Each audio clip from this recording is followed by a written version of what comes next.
Still serving coffee? My sister mocked. I'm senior partner. The next day, her top client walked into my cafe, and she realized I owned half the city. I can still hear the faint clatter of silverware and the hollow laughs from that Christmas dinner. The antique fireplace in my grandparents' country house in Vermont cast long shadows over faces that hadn't set foot in my bistro in nearly 5 years, even though it was just down the hill from our family's insurance agency. Zoe? My cousin Olivia's voice rang out, slicing through the casual small talk. Tell everyone your exciting news. I looked up, already bracing myself. Olivia sat there in her crisp navy blazer, her engagement ring flashing under the soft light, as she reached for her champagne flute. She wore that same smug expression she always had when she was about to remind everyone why she was the pride of the Anders family. I made regional director, she announced, her grin wide and confident. Youngest in the agency's 112-year history. The table erupted with cheers. Grandpa beamed with pride. Grandma dabbed her eyes. Uncle Dennis raised his glass high. To Olivia Anders. Keeping the Anders legacy alive. I took a small sip of cider, thinking about the investment proposals waiting back at my apartment. But nobody here knew about those. To them, I was just the eccentric Anders who chose cooking and coffee over real work. And you, Zoe? Great Aunt Linda turned to me with that syrupy sweet voice. A mixture of pity and judgment? Still running that little cafe? I smiled lightly. It's called the Golden Elm Bistro, and yes, I am. Still flipping pancakes, Olivia chuckled, trading smirks with our cousin Reed. You know, the agency could always use another sales assistant if you want something more stable. I toyed with my fork, remembering the client meeting I had that afternoon, the one where I secured a 5-year catering contract with the biggest ski resort chain in the region, a deal worth far more than Olivia's yearly commissions. But they didn't know that. Not yet. The bistro keeps me busy enough, I answered casually. Busy enough to pay for heating this place? Grandpa teased, half joking. I almost laughed. If they only knew, I bought the entire property the bistro sat on, plus 3 more on the block. I get by, I said simply.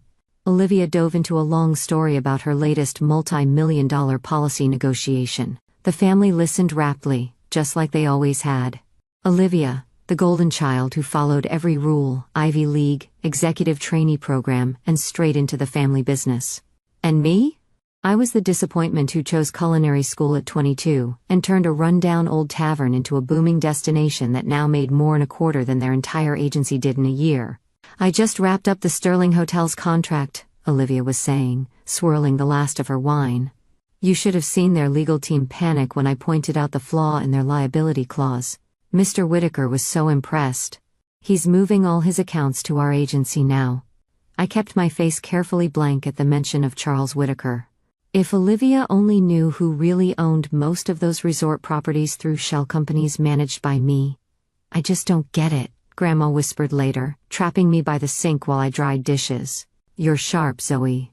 You could have had everything Olivia has, the job, the reputation, the respect. Why waste your talents on a little diner?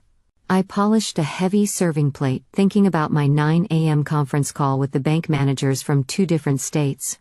Not everyone dreams of insurance, Grandma, I said calmly. But you're capable of so much more, she insisted. Look at Olivia. The custom suits, the new Lexus, that gorgeous penthouse condo. Don't you want real success? I thought about my own penthouse, the one I'd closed on last month under my investment firm's name. Top floor. Better views, paid in full. I'm happy with my choices, I said simply. Grandma sighed. Frustration etched across her features. I just worry about your future, she said. The restaurant business is so risky. What if you want a family someday? How will you support them? I almost laughed, thinking about my growing real estate empire, my silent partnerships, my diversified stock portfolio. The bistro had only been step 1, a door into an entirely different world. Later that evening, as the family bundled up to leave, Olivia pulled me aside by the old oak coat rack. Hey, I meant it about the agency, she said, resting a manicured hand on my arm. Uncle Dennis would set you up in underwriting. You could work your way up fast. Thanks, I said lightly, shrugging her off. But I'm exactly where I want to be. Olivia's smile faltered. Zoe, seriously, you can't run a breakfast place forever. Don't you want to be someone? Oh, if she only knew. I was someone already, bigger than any of them had even dreamed. Tomorrow would prove it. I glanced at my watch. Gotta go. Early day tomorrow. Right, she said, smirking. Those waffles won't flip themselves. I drove back to town, to the real headquarters, hidden in plain sight, right above the Golden Elm Bistro. While my family thought I spent my days pouring syrup and wiping tables, I had built an empire in secret. The bistro was just the storefront, the visible part they could point at and belittle.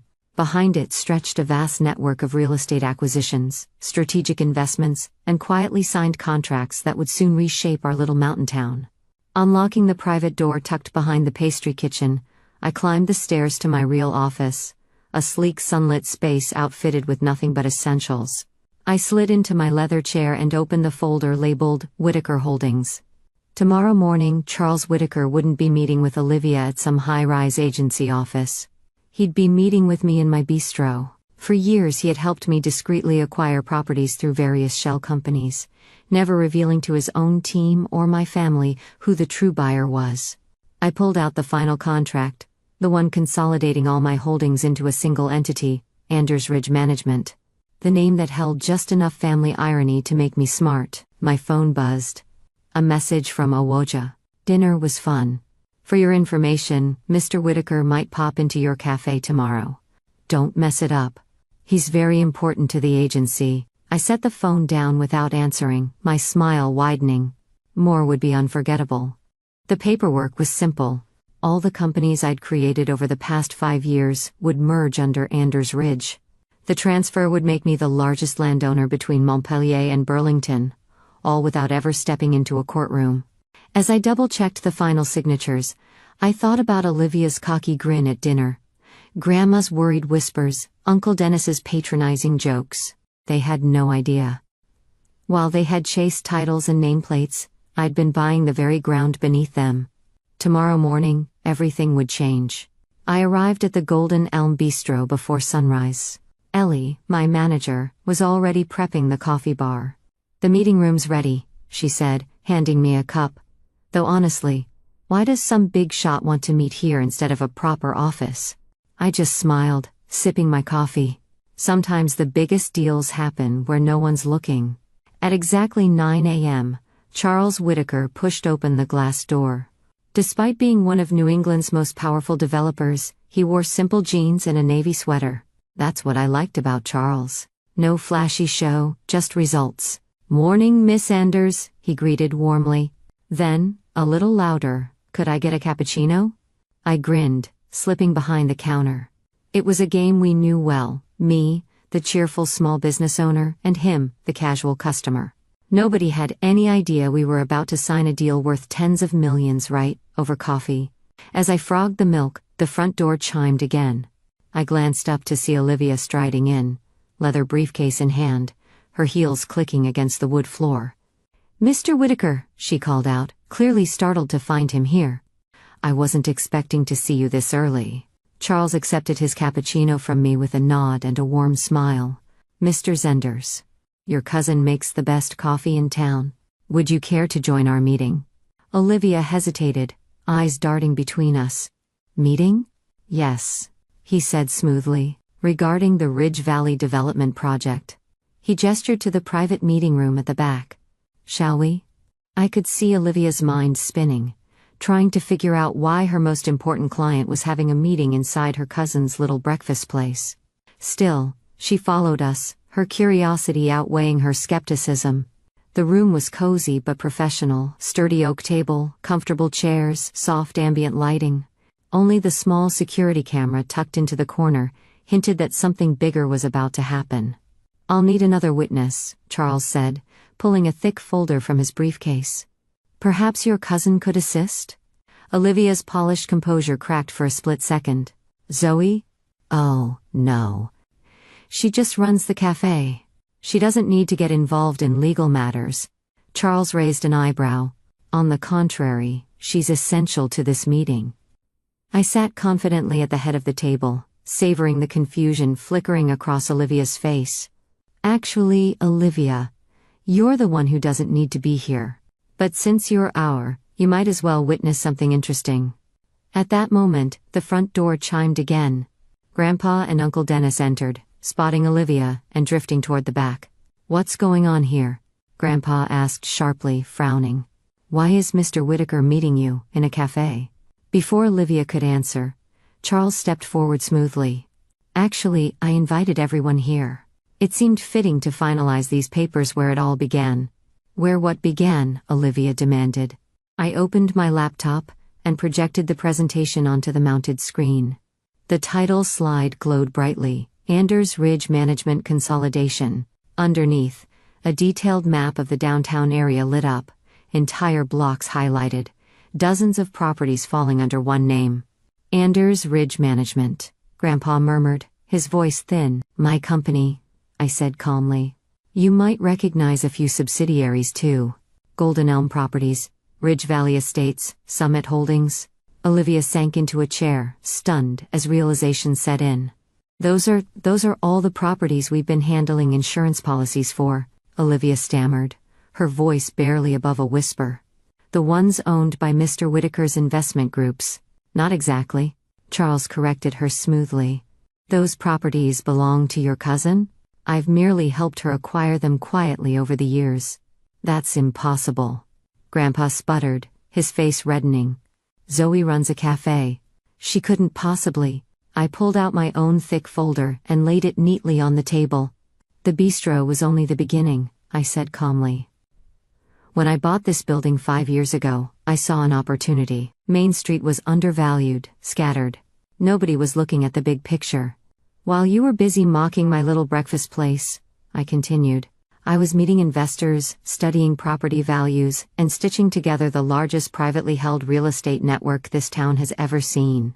Olivia yanked the contract toward her, her polished fingers flipping through page after page. Her expression shifted disbelief, confusion, and finally, awe. "This is worth," she swallowed hard. "This is worth hundreds of millions. You own half of Ridge Valley?" "More than half," Charles added with a chuckle. "Your cousin has a knack for spotting potential where others only see problems. Rather like buying a crumbling tavern and turning it into the foundation of an empire." Grandpa slumped into a chair, looking pale. "Why didn't you tell us?" "Would you have believed me?" I asked quietly. "You were too busy assuming I was wasting my life flipping pancakes. It was easier to let you think that while I built something on my own terms." "But you wear an apron," Olivia stammered, still trying to connect the dots. "Yep," I smiled thinly. "I wear a lot of things. Sometimes an apron, sometimes a business suit. The difference is, I never needed anyone else's approval to know my own worth." Charles pulled out a pen, placing it ceremoniously atop the final contract. "Shall we make it official?" I signed first, bold and certain. Charles followed, bidding it with a flourish. And just like that, Anders Ridge Management officially became the largest consolidated property owner in Ridge Valley. "Congratulations," Charles said, shaking my hand. "Though I'll miss our investment meetings disguised as casual coffee chats." "The bistro's still here," I laughed softly. "Though I might need to add a second floor once all the newly curious clients start coming by." Later that night, after the family had dispersed to lick their wounds, I sat alone in my office above the Golden Elm. The winter lights twinkled over the quiet streets below, my streets now, in more ways than one. My phone buzzed. A text from Grandma. "Can we meet maybe, over breakfast?" I looked out over my thriving cafe and smiled. One plate, one cup, one deal at a time. I had built my empire exactly how I wanted. "Sure," I texted back. "I know a great little spot downtown. The owner's doing pretty well these days from what I hear. Sometimes success doesn't come wrapped in a corner office or a designer label. Sometimes it wears an apron, pours coffee, and quietly buys the whole block. And sometimes the best revenge isn't about proving them wrong. It's about proving yourself right." I closed my laptop with a quiet snap and headed down the stairs. Tomorrow, the local papers would carry headlines about Anders Ridge Management's consolidation. And the whole town would know. But tonight, I still had a bistro to run. Because the best deals, the ones that change everything, don't happen in marble boardrooms. They happen right here, over a warm plate of pancakes, a strong cappuccino, and a silent certainty in who you are, and what you're capable of building. If you've made it this far, I just want to say thank you. This story isn't just about me. It's about anyone who has ever been underestimated, overlooked, or cast aside, because you didn't fit the mold someone else built for you. I would love to hear your thoughts in the comments. Have you ever been doubted, mocked for dreaming differently? Share your story. Let's lift each other up and show the world that success doesn't have just one look, one path, or one timeline. If you feel a connection to my journey, leave a message. I would love to hear it. Your voice matters more than you think. And if there's one piece of advice I can leave you with, it's this. Don't waste your energy trying to prove your worth to people who refuse to see it. Build it quietly. Build it proudly. Build it so strong that one day they'll have no choice but to recognize it. Wear the apron, wear the suit, wear whatever you want. Just remember that your worth has never depended on outside approval. It is defined by your actions, your persistence, and your belief in your own vision. I built my empire one cup of coffee at a time, and you can too. No matter what your dream looks like.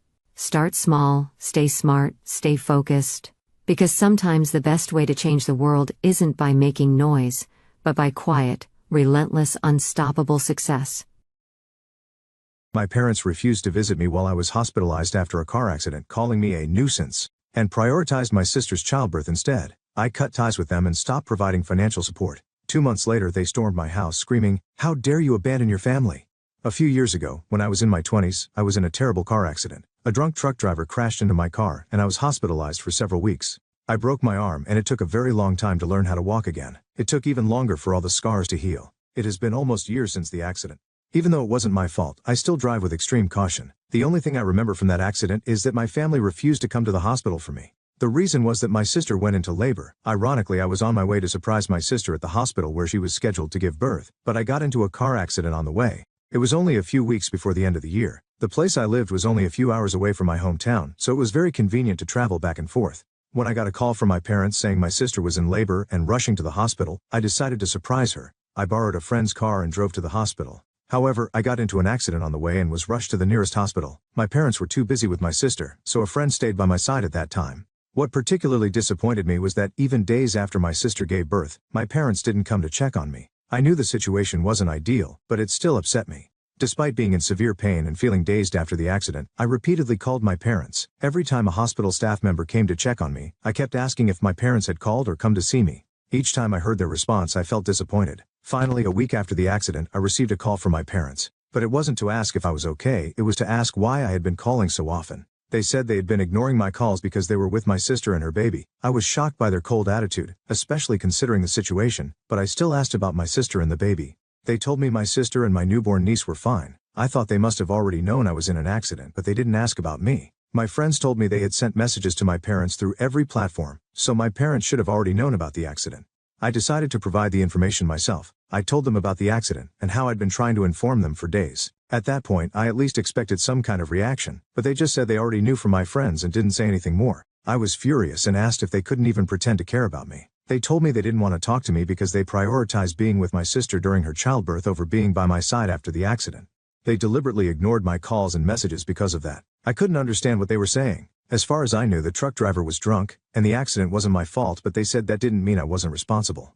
They blamed me for deciding to drive alone, calling it irresponsible. They said it was very late at night and there was no reason for me to go driving. When I told them I was driving to the hospital to see my sister, they said I didn't need to do that. They told me the accident was entirely my fault. It was so cruel and insensitive of them to say that. I was so angry that I hung up without saying anything else. Later I found out that when the people who discovered me at the accident site called 911, they contacted my parents first. My parents refused to come and asked not to be called about the matter again. The authorities then contacted my friends because I had their contact details with me. That's how my friends found out about the accident. Even when emergency services told my parents to rush to the hospital because their daughter had been in an accident, they didn't come. Their only response to the situation was to blame me for what happened. After that incident, I realized that while I did my best for my family, they had no interest in being there for me. Even my sister didn't try to contact me. I haven't been in touch with my family for the past 3 years since that incident. I have completely given up on them. Before this we had a normal relationship, but I always felt like I was being sidelined as the older sister because my sister was prioritized. My family proved that to me when I had that accident. For the record, I'm not mad at my parents for not coming to see me while my sister was giving birth. However, I was angry that they didn't think it was important to come see me even after my sister had given birth. I didn't even expect my sister to visit me in the hospital. At that time it was clearly impossible for her to do so right after giving birth, but it wasn't impossible for my parents. My sister had her husband and in-laws to take care of her. I only had my friends. Fortunately, I had friends good enough to stay by my side and help me recover. They and their parents covered all the costs of my recovery and other expenses. I am still repaying them, but I am truly grateful for everything they did for me. At the time I couldn't afford to handle the expenses myself anyway. It's been 3 years since the incident and they still haven't tried to contact me. Many of my relatives are wondering why I no longer keep in touch. I kept all the reasons for this to myself. There was an unspoken agreement not to talk about the incident with anyone in the family. I had adhered to that until recently, but now they've decided to discuss it. One of my aunts contacted me afterward. That's because my parents had framed the story in a way that painted me as the villain. This happened a few weeks ago when my parents hosted a dinner party at their house to celebrate my sister's promotion at work. While everyone was together, the topic of my estrangement from the family came up. After repeated questioning, my parents finally decided to explain the situation after 3 years. They must have thought there was no need to keep it a secret anymore. However, when they told the story they conveniently altered the facts of what happened after my accident. Some parts were true, like how I planned to surprise my sister at the hospital and got into a car accident on the way, but then they claimed they hadn't heard from me. They said they found out about the accident days later. By then so much time had passed that they were preoccupied with my sister and her baby. They also said they hadn't thought much about why I didn't reach out. When they finally got in touch with me, they claimed the first thing they did was call me. They said I was so angry with them that I refused to talk, but that was completely untrue. They further claimed they had tried to contact me several times after that, but I allegedly kept refusing their calls due to the incident, so they eventually gave up trying to reach me. They essentially portrayed the entire situation as a misunderstanding on my part. They made me out to be an utterly unforgiving villain toward them. In other words, after 3 years of silence, my parents started lying about me at a family gathering. They spread a false story that I abruptly refused contact after the accident. They claimed they had tried multiple times to reach me but couldn't. It was as if I had irrationally severed ties with my parents out of anger. One of my aunts contacted me after the family party celebrating my sister's promotion at work. Her voice was trembling on the phone and she was clearly upset. When I told my aunt the truth, she was astonished. "I've learned that your parents have been telling such horrible lies," she said. Her words made all the emotions I'd been holding back for years come flooding to the surface. Since childhood I was always compared to my sister. I still vividly remember the elementary school sports day. I was chosen as a relay runner and practiced hard. My team finished in second place, but my parents' attention was only on my sister, who was the cheerleading captain. "I wish you could stand out like your sister," my mother said. Her words still linger in my ears. The day I brought home my report card was always nerve-wracking. Even if I got an A grade, they would ask, "Why isn't it a perfect score?" Meanwhile, my sister, who got a B grade, would be praised with, "You did so well." On the day of my junior high school closing ceremony, I wasn't feeling well from the stress of test week. But my parents went to my sister's extracurricular performance instead. They left with the words, "You're the stronger one." In high school, I was desperate to balance academics and club activities. I also served as the student council president and secured a university recommendation. But my parents' attention was focused on my sister, who landed the lead role in the drama club. Looking back, the difference in how my sister and I were treated was most apparent during family trips. In the summer of my second year in junior high, we went to Napa Valley. It was a luxurious trip where we stayed at a high-end hotel, but it was to celebrate my sister's victory in a choir competition.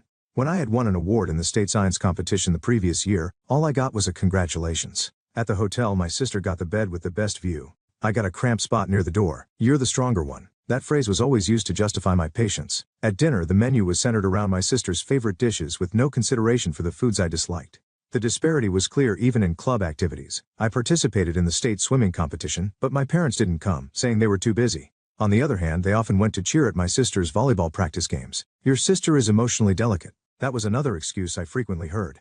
Even my university acceptance was overshadowed by news of my sister participating in a drama competition. The pattern didn't change after I became an adult. After graduating from university, I joined an IT company and steadily built my career as a systems engineer. I worked overtime willingly and actively learned new skills. At 25, I became an assistant manager, and at 28, I was promoted to project manager. My father said, "You're too serious." Meanwhile, my sister, who had dropped out of university and started working as a temp, was praised as finding her own path. At my first promotion celebration, my father changed the topic by saying, "I hope your sister finds a job soon." My mother indirectly asked for help by saying, "You're stable, so please support your sister too." I started sending money to my parents when my father fell ill and retired early. Initially it was $500 a month, but my mother said, "Your sister will need money for her wedding too," and the amount gradually increased. Before I knew it, $1,000 a month became the norm. I gave up on buying my own apartment and lived a modest life in a small unit. Even so, I endured it because I thought I was helping my family. As my salary increased and bonuses grew, my parents' demands also escalated. "We need to save for your sister's wedding fund. We should start thinking about renovating the house." Before I knew it, more than a third of my income was disappearing from my parents and sister. Just as I was trying to save for a down payment on my own apartment, news of my sister's wedding came up. "You have savings, so it'll be fine, right?" my sister said, leaving no room for me to argue. I was asked not only to cover the $20,000 wedding costs but also to help with the down payment for her new home, which completely drained my savings. On the wedding day, I managed everything from decorating the venue to handling the reception and arranging photography. Even so, my parents' speech was filled with blessings for my sister and her husband, with not a single word of gratitude for me. Watching my sister in her wedding dress posing for photos with our parents, I quietly left the venue. My life took a drastic turn on the day of the accident. While I was stopped at a traffic light, a drunk truck driver crashed into my car at full speed. As the violent impact blurred my consciousness, my thoughts were on my parents. In the ambulance, barely conscious, I kept repeating, "Please contact my parents." However, my parents refused to take the emergency responders' calls. Their reason was that they were busy attending my sister's childbirth. Lying alone on the hospital bed, staring at the ceiling, I kept pondering the meaning of family. The pain in my broken arm seemed smaller compared to the pain in my heart. Rehabilitation was grueling. Walking exercises, arm therapy, none of it progressed as I hoped, and I often felt like giving up. At those times it was my friends who supported me. They took turns visiting my hospital room, constantly offering words of encouragement. Their parents even covered my medical expenses, making it possible for me to continue treatment. Yet, my parents never visited me, not even once. The hardest moment came in the second week of rehab. I had just started walking exercises, gripping the parallel bars and taking one determined step at a time. A nurse encouraged me, saying, "Take it slow, you're doing great." Sweating, I pushed through the training. My friend Mary visited me almost daily. She would stop by after work, always bringing my favorite books or magazines. "If your parents won't come, I'll be your family instead," she said. How many times did her words bring me to tears? Even my boss was understanding, telling me, "Take your time and focus on healing." My colleagues took turns visiting me, sharing updates about the office. Their presence made me feel connected to society. By the third month of rehab, I was finally able to walk on my own. My doctor told me, "Your strong will is the reason you've recovered so quickly," but I knew the truth. It was because of the unwavering support of my friends. Meanwhile, my parents still hadn't visited. After my sister gave birth, my mother sent me an email once, but all it contained was a photo of the baby. Not a single word about my condition or well-being. Even so, strangely enough, I didn't immediately stop sending money. The habit of transferring $1,000 every month continued even after the accident. Perhaps, deep down, I hoped it was my last chance, that my parents would realize their mistakes and we could mend our relationship. But that hope was utterly betrayed. My parents began distorting the truth about the accident in front of our relatives, as if I had rejected them out of unreasonable anger and severed the family ties. When I heard the truth from my aunt, something inside me broke irreparably. On the day I made arrangements to stop the transfers, the bank clerk looked puzzled. "Are you sure you want to suddenly stop a transfer you've maintained for years?" they asked. I calmly replied, "Yes, it's no longer necessary." At that moment my heart felt inexplicably lighter. It was as if I had finally been freed from the burden I had carried for so many years. After that, my parents' lifestyle changed drastically. The overseas trips they took every year became impossible. Dining out at high-end restaurants was no longer feasible. Even my sister had to start a weekend part-time job to cover her living expenses after my parents' financial support ceased. My parents' responses shifted gradually. At first I was bombarded with angry messages. "I can't believe you could do this to us. How could you abandon your family?" These accusations came almost daily. However, as financial reality set in, their tone began to soften. "We were truly sorry for what happened back then. We should have been more considerate. We should have thought about your feelings." But those words of apology were always followed by, "Our life is really hard now. Could you please help us somehow?" It wasn't genuine regret, but calculated apologies driven by economic necessity. My sister's reactions were even more intense. "You know our parents are living on their pension, right? My child's education costs are tough too. How can you be so heartless to your family?" Ironically, that word family was what I had needed most during the accident. The reactions from relatives varied. My uncle said, "A spoiled younger sister and an older sister who has been taken advantage of. This is the natural outcome," supporting my decision. When I showed hospital records and transfer histories, many relatives came to understand my decision. In particular, my aunt became a significant source of support. "You've done more than enough for your family. It's time for you to live your own life." Those words gave me confidence that my decision was the right one. 6 months have passed since I cut off financial support, and my life has changed significantly. I started attending a photography class, a long-held dream of mine. The instructor, Mr. Smith, praised the unique perspective in my work. "Your photographs capture the subtleties of life," he said, bringing tears to my eyes. I began going on photography trips with classmates from the course during weekends. Even when they learned about my past, they never judged me negatively. In fact, they supported my decision. I've become particularly close friends with Carla, who also attends the class. We've developed a relationship where we can share our struggles with one another. At work, I was chosen as the leader for a new project. Previously, I used to take on overtime to support my family financially. Now I use my time for personal fulfillment. I've started going out for meals with my team members after work, and with one of them, I felt a special bond beginning to form. As my savings grew, I was finally able to purchase the condominium I had always dreamed of. A bright living room filled with sunlight, walls where I can display my favorite photographs, and a peaceful space all to myself. I feel this is the beginning of my new life. On weekends, I host home parties and invite the friends who supported me during my rehab days. They genuinely celebrated my new life and said, "You're finally living as your true self." Above all, I feel happiness in being surrounded by people who understand and value me. Even without the ties of blood, I have found a bond that is genuine based on mutual understanding and support.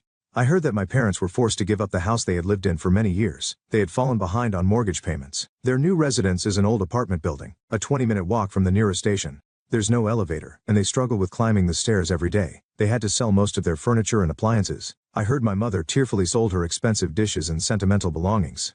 During the move, they were subjected to the curious eyes of their neighbors and couldn't even lift their heads. My sister's finances also became increasingly strained. Her relationship with her husband deteriorated, and even his parents accused her, saying, "Why should we be dragged into your family's problems?" At a family meeting that I attended, my uncle directed harsh words at my parents. "After exploiting your eldest daughter for so many years, how can you say anything now?" Another aunt added, "This is the result of favoring your younger daughter and treating her this way." My parents kept their heads down the entire time, unable to find words to defend themselves. Once the center of family gatherings, my parents are now no longer even invited.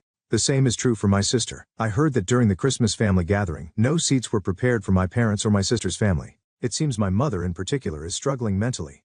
To avoid running into acquaintances at the supermarket, she now shops at stores far from home. My father has stopped going golfing on weekends, his favorite hobby, and tends to stay home. I also heard that no one attended my niece's birthday party. Although invitations were sent, everyone declined, citing other commitments. While I feel sorry for the child who bears no fault, I also understand this is the result of my parents' and sister's actions. Recently, my parents' health has also been declining. Living in a low-cost apartment for pensioners has likely been more difficult than they anticipated. I've heard their air conditioning broke, and they couldn't afford to repair it, leaving it as is. Sometimes I feel a pang of pain in my chest, but this change was necessary. For the first time, I feel like I'm truly living my own life. It's a life not spent meeting someone else's expectations or enduring for someone else's sake, but a life for myself. If not for the accident, I might never have come to this realization. Perhaps people only recognize the weight of their past mistakes when they face hardship. But how much value is there in repentance driven by financial necessity? It may seem cold, but this is the path I've chosen, and for the first time I feel true freedom.